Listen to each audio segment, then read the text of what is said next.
Back again to help you go faster on your bike. Recently, I gave you 5 hacks to make your bike just that little bit faster. And well, as ever, you lot got stuck into the comments and gave me some suggestions of your own. So here's 5 more ways in which you can really increase your speed. I feel the need for speed.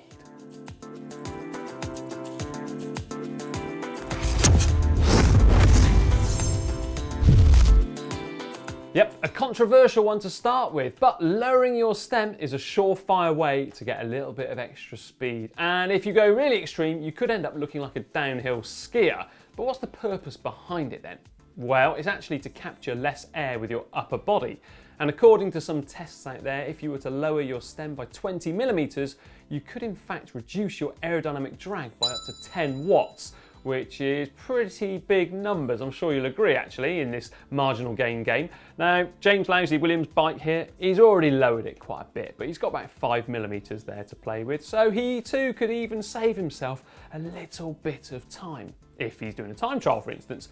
However, it's not all plain sailing because you have to be able to hold that position once you slam your stem, because you are going to be using different muscles and also engaging your core more certainly. So it's something worth bearing in mind. If you are going to go ahead and slam or reduce the height of your stem, make sure you do it in gradual increments. I would suggest no more than 5 millimeters at a time and over a period of time too, just to actually get used to that position and see if you can hold it. So you've slammed your stem, or at least maybe you have. Now we're going to go a little bit narrower at the front end too. So we're going to go for some narrower handlebars. So traditionally, riders used to choose handlebar width loosely based on the width of their shoulders. So you go into a bike shop and quite simply hold up a pair of handlebars and hope that they match in with your shoulders. However, that trend has been bucked in recent years. So let's say over the last 5 years or so, riders have actually been dropping down a couple of centimetres here or there to get a little bit narrower, of course, therefore reducing your frontal area, enabling you to just get through that wind a little bit easier. However, some riders have quite simply taken it to the extreme. For instance, Dutch rider Jan Willem van Schip, he's actually gone down to a pair of 32 centimetre wide handlebars. That's the measurement at the hoods. The drops of the bars do actually flare out a little bit, so they're not strictly 32s, but if you ask me, they are, because you spend most of your time riding on the hoods there. That's pretty extreme. However, someone who's gone even more extreme than that is Matthew Glaetzer, a member of the Australian track cycling team. Check out these bars. They are super narrow, I'm sure you'll agree. Now, I've dropped him a line asking him just how wide they were, because I had a look at them in Adelaide this year at the Tour Down Under when the bike was on display there. Sadly, I didn't have my tape measure with me, but those are probably the narrowest handlebars I've ever seen. So what about those savings then? Well, providing that your elbows are nice and in line and they're not flaring out at all, you could be looking at the same kind of savings that you get from slamming your stem. So 20 millimeter narrower wide handlebars could save you up to 10 watts. So just imagine how many watts Jan Willem van Schip is saving. Possibly up to 50. That's incredible, isn't it? 50 watts. Of course, for this one, if you're using already a 1x setup, there's no gains to be made. But if you're using a good old reliable, tried and tested 2x setup, you can save yourself a little bit of energy to go a little bit faster. How though? Well, first up, you're going to remove that front derailleur. It kind of fills me with a bit of sadness really to take off a Dura-Ace Di2 one, and also take off those chain rings and replace them with an aerodynamic filled in one that's going to cut through that wind ever so fast. Of course, it is going to leave you without your full offering of gears, so it's not really advised for a road racing cyclist, I don't think. It's more reserved for time trialists or possibly, dare I say it, triathletes. What about the savings then? Well, at 30 miles per hour, you're looking at around about 4 watts, let's say. So not the biggest savings in the world, but a saving nonetheless. You're just not going to have your full gear offerings. So I'm not going to do this to James's bike because, well, he'd probably beat me up.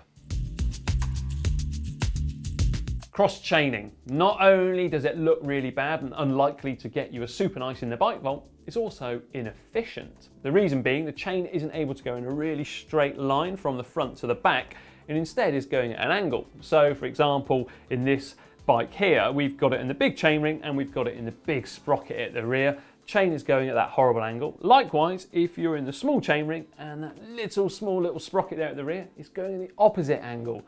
The best angle to be at is none at all, so it's going nice and smooth from front to back. However, on the flip side, it's actually more efficient to be in a big chainring and a big sprocket because the chain is actually working at less of an angle around the sprocket at the rear, therefore able to, well, transform your power a lot more efficiently because it's not got that tight bend. But how are we going to get there then? Well, for a start, you're going to have to get a big chainring at the front, possibly a 60-tooth chainring. This is certainly what many time trialists have been doing in recent years.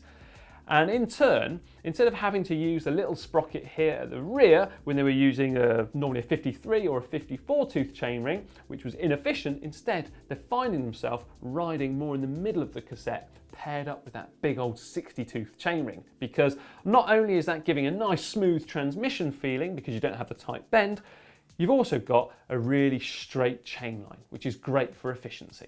Oh, the savings. Well, it's very hard to quantify this one because it does depend on the size of the chainring and the size of the sprocket at the rear, but it's likely you are going to be saving 1 or 2 watts. A perfect example actually of where this is being used to real success is in the Team Pursuit and Pursuit on the track, where riders are using massive old dinner plates here on the chain set and then a bigger sprocket at the rear just to get that increased efficiency. Go ahead and try it. And this one's something to be a little bit wary of because it's not UCI legal, so don't blame me if you get caught, but adding trip strips onto a bike. This is something which bike brand Ridley did, I think back in about 2011 or 2012, something like that. And since then, it's not actually been allowed as far as I'm aware. What does it do then? Well, it actually reduces turbulence around the tubing of a frame by placing some strategically placed trip strips on it. And now the way it works is similarly to the way in which the dimples work on a golf ball, and well, we've seen that sort of technology used on bikes so far. The savings, they've been said to possibly reduce your aerodynamic drag by up to 4%, which is pretty big, I'm sure you'll agree. Let's have a look then at how they would look if I were to, well, try this at home.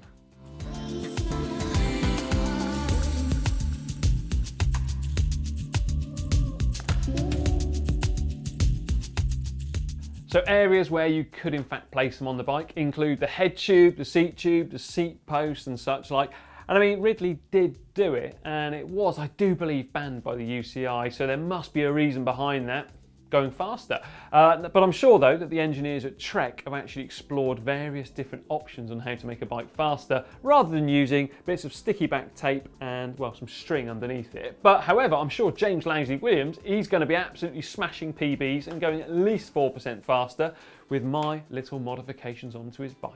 So there we are, 5 more ways which you can go faster on your bike. Let me know though if you've got any suggestions or solutions for that, because I'm keen as ever to read exactly what you've been doing to go a little bit faster. Also, you may well be wondering what this is all about, this glittery t-shirt. Well, in fact, this is very limited and only for a couple of weeks leading up to Black Friday. So you've got to be fast to get it at a special price. So head on over to shop.globalcyclingnetwork.com where we've got even more special edition goodies for Black Friday. Don't forget to like and share this video with your friends. Give it a big old thumbs up. Tell someone about it who needs to go just that little bit faster.